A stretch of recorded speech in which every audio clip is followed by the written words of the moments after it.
ఆమె ఇటువంటి పాపాలు అనేకం చేసి నరకంలో శిక్షలు అనుభవించి కర్మశేషం వలన ఈ జన్మను పొందింది. ఈ జన్మలో ఆమె పుట్టుగ్రుడ్డి కుష్ఠరోగి అయి కొంతకాలం పాటు తన తల్లిదండ్రుల చేత పోషించబడింది.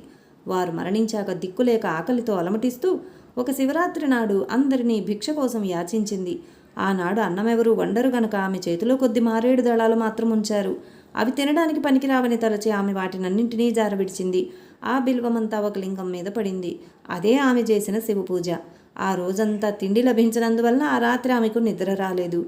ఈ విధంగా ఆమె ఉపవాసము జాగరణ కూడా చేసినట్లయింది. ఆ రోజంతా ఆమె శివనామ సంకీర్తనం విన్నది. తెలియక చేసిన ఆ వ్రతం వలన ఈమె పుణ్యాత్మురాలైంది. ఇప్పుడు ఈమెను కైలాసానికి తీసుకురమ్మని మమ్మల్ని శంకరుడు పంపాడు అని చెప్పారు. అప్పుడు ఆ శివదూతులు ఆమె మృతదేహంపై అమృతం జల్లి దేవ విమానం మీద ఆమెను కైలాసానికి తీసుకువెళ్లారు. అబుద్ధిపూర్వకంగా చేసిన ఆమె వ్రతానికే ఇంతటి ఫలితం ఉంటే ఇక మీరు బుద్ధిపూర్వకంగా చేసిన దాని ఫలితం చెప్పతరమా? కనుక ఓ రాజా, నీవు గోకర్ణ క్షేత్రానికి వెళ్ళి మహాబలేశ్వరుని సేవించు.